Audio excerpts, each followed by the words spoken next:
I pledge allegiance to the flag of the United States of America and to the republic for which it stands, one nation, under God, indivisible, with liberty and justice for all.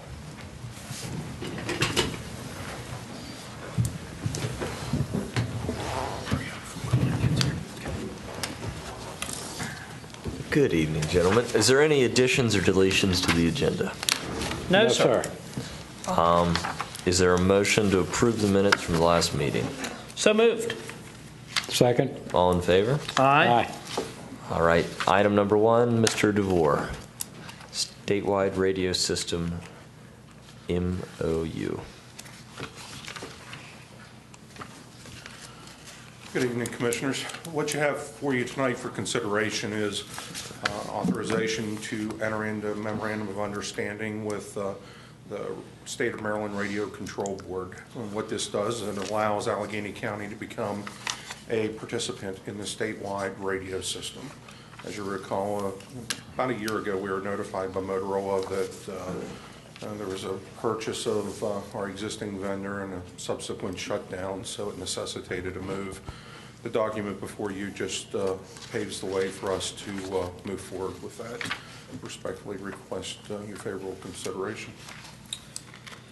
Dick, this will be for like the fire departments, sheriff's department, everyone that's, we'll move them into the new 700 system at the end of this.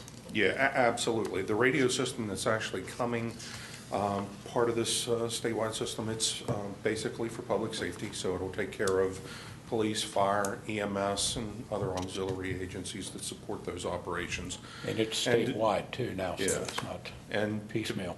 To be honest with you, the system that's being built out is far more robust than if we were to go at it alone on our own to be able to do that.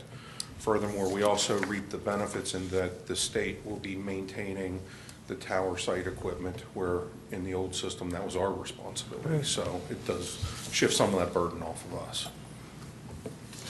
Very good. So moved. Second. All in favor? Aye. Aye. Thank you, sir. Number 2. Number 2, with the adoption of item number 1, you've paved the way for us to begin the migration to the state system. And what item number 2 does, it allows us to allocate $110,000 of surplus federal Homeland Security funds that the state had. They've earmarked that for Allegany County with express purpose of purchasing radios on the new state radio system. So what we're asking for is to use that $110,000 and to make that first purchase. We'll be purchasing off the state of Maryland bid list, and it's a process that's already been competitively bid, and we'll be purchasing directly from Motorola. Great. Is there a motion to accept? So moved. Second. All in favor? Aye. Thank you, sir. Thanks, Rich. Thank you. Mr. Nedved. Oh, Counselor. Short and sweet, Dave. Short and sweet. Well, I'm going to have to read a little bit. Oh, gee. Has anyone got an egg timer? Mr. 5 David, you only minutes. have 5 minutes. 5 minutes, right? Thank you, Commissioners. Bridges to Opportunity is a community initiative to help individuals in the community get ahead and not just get by. Key components of the initiative are a 16-week program called Getting Ahead and community resources to assist the graduates of this program successfully transition out of poverty. The commissioners were given a presentation on this initiative at their November 19th work session by Nancy Ferleifer and Michelle Rinsfield. A special loan fund is one resource being established to aid transitioning individuals in times of emergency. The county is contributing $4,500 to the special loan fund. The city of Cumberland will be matching this amount with another $4,500, and there are private contributors, including Delfest. Before you is a motion that authorizes the $4,500 be allocated from account 2618 special projects to HRDC in support of the Bridges to Opportunity Special Loan Fund. And we're asking for authorization to make that allocation. Thanks, David. Thank you. Thank you. Is there any discussion? No, this is a good thing, and there's a lot of private sponsors, like I said, Dell Fest, and there's a lot of people getting into this. It's a good thing. I'll make a motion to accept this. And I'll second it, because at our last meeting at HRDC, this was Yeah. a subject of topic, and it's going to reach a lot of good people in the community, so it's a good program. We're happy to be involved. All It in is. favor? All right. Aye. Thank you, Commissioner. Thank you, sir. Our consent agenda. Commissioners, this afternoon, we have 3 items on your consent agenda. Item 4 is a motion to authorize for us to advertise for a public hearing for the FY 2017 transit program. The target date for this public hearing is March the 2nd at 1 o'clock right here in room 100. Item 5 is a motion to authorize the president to execute a grant agreement for the 2016 rental allowance program and authorize with the ability to execute a services agreement with HRDC, who graciously agrees to administer this program on behalf of the county.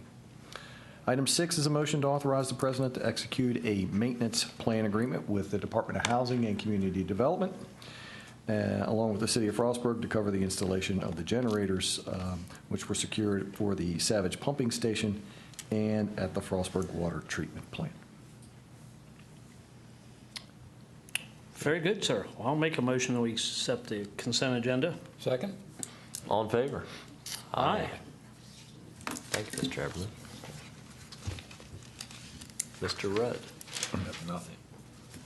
Mr. Everly. Please, Commissioners, I do have a piece of correspondence that Senator Edwards has requested that we forward to his office along with the other members of the delegation, and it's relative to an initiative that we discussed with the delegation in December at our joint meeting, and it concerns the Open Space Incentive Program, or the pilot agreement with counties that have large land holdings. This letter is very similar to the one that we signed last year. If you would like, I can read this into the record, or we could pass. Why don't you go ahead and read it? All right, very good. The legislation at this point in time has been assigned to the Senate Health, Education, Environmental Affairs Committee, also to the Senate Budget and Taxation Committee. And it's addressed to Chairwoman Joan Carter Conway and Senator Ed Casemeyer. On behalf of the Board of County Commissioners of Allegany County, we'd like to express our support on behalf of Senate Bill 263, titled Open Space Incentive Program Payments to Counties. This legislation legislation seeks to assist counties wherein the state owns large tracts of forest, park, and wildlife management areas. Senate Bill 263 seeks to help offset the financial impact to local governments which collect no property taxes from state-owned property. This legislation will provide to county governments a sum of funds for each 10,000 acres of state-owned property classified as either forest, park, or wildlife management areas. This time, approximately 60,000 acres of Allegany County fall into one of these 3 classifications of state holdings. Presently, the only significant direct financial outlay for state-owned land provided to Allegany County consists of a 25% share of the gross revenue generated from timber sales on that property. However, in recent years, Allegany County has seen a substantial loss of revenue as a result of the decreased payments from DNR due to a reduction in timbering activity at Green Ridge State Forest. Providing to counties an established appropriation in lieu of taxes for state-owned property that cannot be privately developed is the only fair mechanism available to us, and we thank you for allowing us this opportunity to express our position on behalf of this important legislation for Allegany County. Sincerely. Okay, that's quite important. You know, Allegany County right now should see about $1.5 million of that a year. If that goes through, so be real important for us. And Commissioners, one other thing, and I don't want to steal anybody else's thunder here this evening, but last Friday and Saturday we had a very large storm event, to say the least, here for our region. And I can't thank Paul Kale, our Public Works Department, and especially our roads crew for an outstanding job. They were prepared for the event. everything went like clockwork. We obviously had a few hiccups, as we do during major events like this, but nonetheless, the guys guys and gals responded admirably, and we're very, very much appreciative of that effort. Thank you, Paul. Mr. Valentine. Well, it's been a busy time since our last meeting on Friday, January 15th. I accompanied Senator Cardin, who came to take a tour of AES Warrior Run power plant. Sort of interesting because Senator Cardin's one of those federal officials who feel that coal's a dirty fuel that should sort of go away. And he was walking through a coal-fired power station that you could eat off the floor. And at one point, he stood there and he's looking up at the stack and he said, "What's that clear vapor coming out of the stacks?" And they said, "Well, that's the only exhaust from our generators." And he was totally amazed at how clean coal-burning operations can be. Then, of course, last week we had meetings in Annapolis. I was actually down there on Tuesday and met with a consultant down there, and then hopefully as a result of those meetings we could have one new business and one nice project coming to Allegany County. On Wednesday I had MACO meetings. Creed got to sit in his first ever MACO meeting, found out just how contentious it can come whenever you got a board made up of large counties and small counties debating certain bills and all. I think that meeting went about an hour and a half over the scheduled length of the meeting, but it all came out good. Then Thursday of PACE, everybody thinks of PACE as the reception that night, but for Allegany County, it's the meetings that Paul sets up early in the day.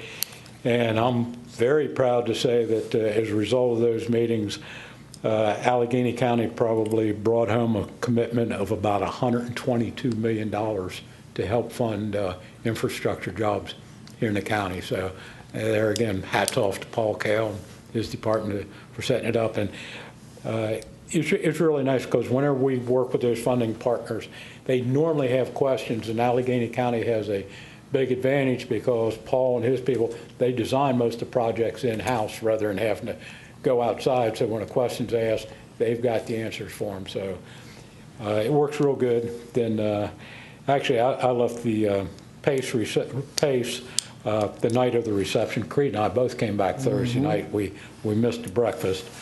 And then I was back down in Annapolis this week for MACO meetings. I actually left Annapolis at 20 minutes of 4 this morning. Lady couldn't believe I was checking out of the hotel rather than checking in at that hour, but it all went well. A lot of very interesting bills being presented. There's about 2,000 pieces of legislation already entered in the state of Maryland. Some of them make absolutely no sense. Great. I'll go along with that, with sitting through your MACO meeting. I'm sitting there thinking, wow. But anyhow, just two things. To follow up on Dave's comment, I most certainly want everyone to know we appreciate the effort in this last snowstorm from the state. And I'm always very proud of our county roads. They did an exceptional job, and there's always a few, but I'll answer them directly while I'm sitting here tonight. Be part of the solution instead of part of the problem. People are still able-bodied. They can get out. They can do for themselves a little bit. Our roads did fantastic, and I'll have to say the municipalities did the same. I've been through the tri-state area, and Allegany County is better off than any other area I've been in. And I want to, again, thank Paul for that, because the guys did fantastic. And as far as the pace, I have to follow up on Bill's comments. When you're sitting there with our three major funding partners, USDA, CDBG, and MDE, it makes it real easy for us. They do, again, everyone has the stuff ready, but without that day, there's a lot of communities in this area that wouldn't have water and sewer in their community without them. I mean, and Mount Savage is a prime example. Rawlings is another prime example. We got some good projects coming in the future. So Just keep rolling on them. And Brian, I promise you, at the next one, I'll have something, but it's been so positive this week that we'll keep it on that, so. It has been, and Paul, you're batting 3 for 3 because these grants just don't fall out of the sky and land in Allegheny County. We're competing against all of Maryland and sometimes Delaware too. So your engineering folks, Mr. Nedved, keeping up the good work to work these grants and connect people to their new water system, usually for free in most cases. It's really great, and it's something that's important for the local population. The other thing that we talked about a little bit in our afternoon work session is our budget, and that's something we're going to keep working on the next couple months. That's going to be in the forefront. The Board of Ed will be getting an increase this next year, and we're going to be able to do that at the same time cutting taxes a little bit for the 6th straight year. Again, lowest level since 1991, and so that's impressive that this government's been able to stay conservative and kind of avoid what a lot of other local governments have been struggling with, just staying fiscally conservative and not trying to get ahead of ourselves when we know our tax revenues are staying flat. So, with that. I understand you're going to stand in for Mr. Trump tonight at the Republican. That's right. They're putting me in the center podium. Might not be as entertaining. There's no one signed up to speak. Mr. Bohr, would you like to address? No. Okay. Anyone else? With that, our next meeting will be on Thursday, February 11th, 5 p.m.